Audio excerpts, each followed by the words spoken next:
अच्छा लिखना भी एक फ़न होता है। हर कोई इस फ़न में माहिर हो सकता है, लेकिन उसे मेहनत करनी पड़ती है। खूबसूरत लिखाई की चमक दमक, इसमें लिखे गए लफ्ज़ों की जलवा आराई, फ़न की तख्लीकी सलाहियतों का तमतराख फ़कत मुसलमानों को ही नहीं बल्कि गैर मुस्लिमों के वजदान को भी अपने जलवों से मसरूर व मामूर करता है। जो सच्चाई आज हम आपको बताने जा रहे हैं वो कोई आम सी बात नहीं। दुनिया के नक्शे में मौजूद छोटे से मुल्क नेपाल में पैदा होने वाली एक आम सी लड़की एक दिन सारी दुनिया में अचानक ही मशहूर हो जाएगी, ये किसी ने नहीं सोचा था। एक 8 साल लड़की जो पढ़ाई में तेज थी, सारी क्लास में हमेशा अव्वल आया करती थी, जिसका नाम प्रकृति मल्ला है, पहली मर्तबा कौमी तवज्जो हासिल करने में कामयाब हो गई, जिसके बाद नेपाल में उसे हुकूमत की जानिब से एक अवार्ड अता किया गया। गुजरते वक्त के साथ साथ वो बड़ी होती गई तो उसके हिस्से में कई इनामात आए और सोशल मीडिया के प्लेटफॉर्म्स पर उसकी राइटिंग ने धूम मचाना शुरू कर दिया। हर कोई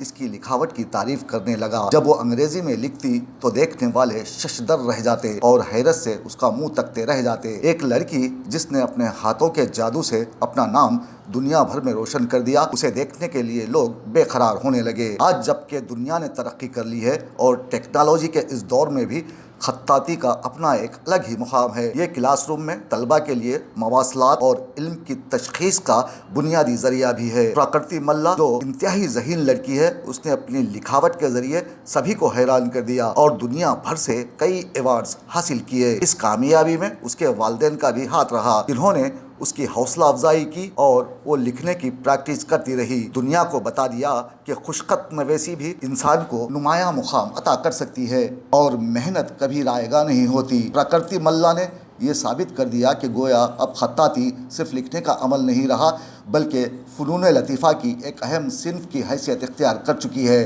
अब इसके नखोश जरीदाए आलम पर न सिर्फ सबत हो चुके हैं बल्कि दुआम हासिल कर चुके हैं। अब इस फ़न पर बैनुल-अक़वामी सतह के मुकाबले होने लगे हैं। ऐसे ही मुकाबले में प्रकृति मल्ला को अरब अमारात की जानिब से उसके फ़न को सराहते हुए ग्रां क़दर इनाम दिया गया, जिसे पाकर प्रकृति मल्ला ने खुशी का इजहार किया और कहा कि दरअसल हैंड राइटिंग बच्चों और बड़ों दोनों के लिए एक ज़रूरी महारत है। आज भी सोशल मीडिया पर प्रकृति मल्ला के लिखे गए अल्फाज को लोग देखते हैं और उसकी तहरीर की तारीफ किए बगैर नहीं रह पाते। हिंदुस्तान में भी अच्छा लिखने वालों की कमी नहीं। मुअज़्ज़ज़ खत्तात साहिबान यहाँ ज़ाती तौर पर फ़न खत्ताती के फ़रोग़ और उसके तहफ़्फ़ुज़ के लिए काबिल ज़िक्र खिदमात अंजाम दे रहे हैं। इस अजीम विरसे के तहफ़्फ़ुज़ के लिए हुकूमती सतह पर खातिर खा काम मफ़क़ूद है। कुछ लोग जो साहिब ज़ौक़ हैं ज़ाती तौर पर इस फ़न शरीफ की सरपरस्ती कर रहे हैं। प्रकृति मल्ला जहाँ बहुत सी खूबियों की मालिक है, वहीं वो खेल कूद को भी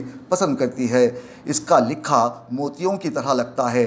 अगर हम इस लड़की के कारनामे को दूर तक फैलाएंगे तो ऐन मुमकिन है दूसरी लड़कियां भी इस फ़न में महारत हासिल कर लें और अपने मुल्क का नाम रोशन करें। प्रकृति मल्ला हैदराबाद के उन नौजवानों के लिए एक मिसाल है जो रात भर उल्लू की तरह जागते हैं और दिन भर सोते हैं, मुफ्त की रोटियां तोड़ते हैं और बेकार दोस्तों में अपना वक्त गंवा देते हैं और जिंदगी भर नाकामी का रोना रोते हुए दारे फानी से कूच कर जाते हैं। प्रकृति मल्ला को देखकर ऐसे नौजवानों को शर्म आनी चाहिए जो चाय खानों में बैठे बैठे दिन रात गुजार देते हैं। TVN 99 प्रकृति मल्ला की लिखाई और उसकी कामयाबी पर उसे मुबारकबाद देते हुए उसके साथ नेक तमन्नाओं का इजहार करता है।